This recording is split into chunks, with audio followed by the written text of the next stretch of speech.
আমার প্রিয় বন্ধুগণ, আমার প্রিয় ভাইয়েরা, আমার খুবই মনোযোগ দিয়ে কথাগুলো বোঝার চেষ্টা করবেন। এই কোরআনকে যারা অনুসরণ করেছিল, এই কোরআনকে কোনো সমাজ যদি অনুসরণ করে, কোনো সমাজের ভিতরে আল্লাহর কোরআন যদি বাস্তবায়ন হয়, ওই সমাজটা আল্লাহ পাকের জান্নাতের বাগান হয়ে যায়। ওই সমাজটা খায়রুল কুরুনি কারনুন, সুন্দর সমাজ হয়ে যায়। আর যে সমাজের মানুষেরা আল্লাহ পাকের কোরআনকে যারা মানে না, যারা অনুসরণ করে না, যারা অনুকরণ করে না, ওই সমাজটা আল্লাহ পাক ওই সমাজের ভিতরে অশান্তি আর অরাজকতা দিয়ে দেন। যে মানুষটা আল্লাহর কোরআন মানবে, ওই মানুষটা আল্লাহর জান্নাতি হয়ে যাবে। আল্লাহ নবীর 10 জন, বিশ্ব নবীর 10 জন চাচা ছিল, তার ভিতর থেকে নবীর প্রিয় চাচা ছিল 4 জন। তার ভিতর থেকে 2 জন জান্নাতি আর 2 জন হলো জাহান্নামী। 2 জন জান্নাতি মানুষ আল্লাহ নবীর 2 চাচা, এবং 2 চাচা জাহান্নামী। এক চাচার নাম হলো আবুল আহাব।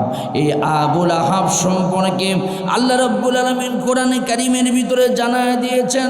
কোরআনের দাওয়াতকে বন্ধ করে দেওয়ার জন্য আবুল আহাব বিভিন্নভাবে ষড়যন্ত্র করেছিল। প্রকান্তরে আল্লাহ রাব্বুল আলামিন আবুল আহাবকে ধ্বংস করে আল্লাহ পাক তার নামে সূরা দিয়েছেন। আর একটা চাচা হলো জাহান্নামী, নাম হলো আবু তালিব। আবু তালিব নবীকে এত বেশি ভালোবাসত, আল্লাহর নবীর বাবা ইন্তিকাল করার পর নবীর দায়িত্ব নিয়েছিলেন। নবীর চাচা বাবা ইন্তিকাল করার পর নবীর দাদা তার দায়িত্ব নিয়েছিলেন। নবীর দাদা যখন ইন্তিকাল করেন, নবীর চাচা তার দায়িত্ব নিয়েছিলেন। আল্লাহর নবীর চাচা আবু তালিব এত সম্মান, এত মর্যাদা আর এত ভালো নবীকে বাসত, এমনকি নিজের সন্তানকে নিজের কাছে রাখত না। মুহাম্মদকে নিজের কোলের ভিতরে করে দীর্ঘদিন রেখে নবীকে মানুষ করেছে, নবীকে বড় করেছে। এমনকি মক্কার সবচাইতে ধনীদের ভিতরে অন্যতম ধনী খাদিজাতুল কুবরাকে দিয়ে আমার নবীকে বিবাহের ব্যবস্থা করে দিয়েছে।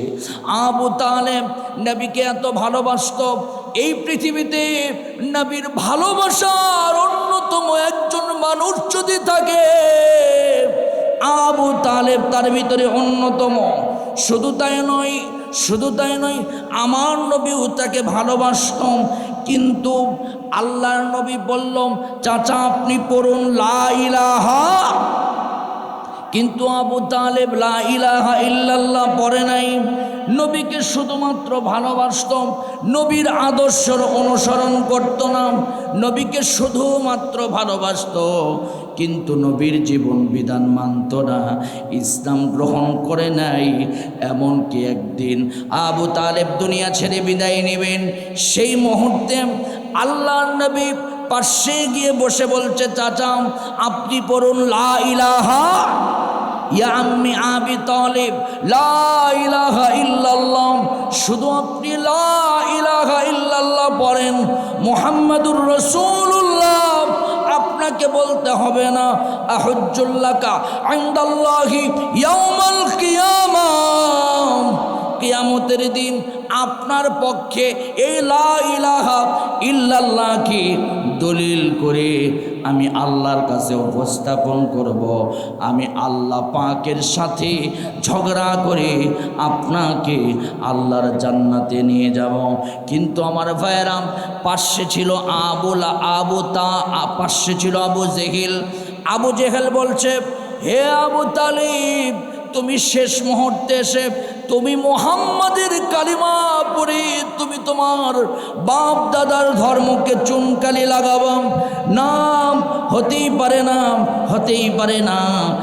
আবুল আহাব আবু জেহেলের বুদ্ধি শুনে আবু তালেব ইসলামের পক্ষে, কালিমার পক্ষে ঘোষণা দেন নাই, যার কারণে সে দুনিয়া থেকে বিদায় নিয়েছে, নবীকে মহব্বত করেছে, তারপরেও সে আল্লাহর জান্নাতে যেতে পারবে না। না।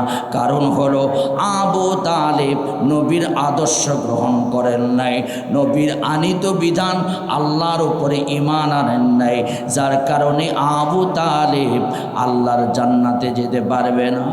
বিশ্বনবী আবু তালেব বিদায় নিলেন। আল্লাহর নবীর অত্যন্ত মন খারাপ হয়ে গেল। আবু তালেব নবীর কবরের পাশে দাঁড়িয়ে হাত তুলতে লাগলেন। এমন কি মন খারাপ করে আল্লাহর নবী চুপচাপ বসে রইলেন। আল্লাহ পাক কোরআন শরীফের আয়াত নাজিল করলেন, ইন্নাকা লা তাহদি মান আহবাবতা ওয়ালাকিন্নাল্লাহা ইয়াহদি মান ইয়াশাউ ওয়া হুয়া আ'লামু বিল মুহতাদিন। হে নবী, কোনোদিন আপনি হেদায়েত দিতে পারবেন না, হেদায়েতের মালিক আপনি নন, হেদায়েতের একমাত্র মালিক হলেন আল্লাহ। আওয়াজ তুলে বলেন তো হেদায়েতের মালিক কে? আরো জোরে বলেন কে?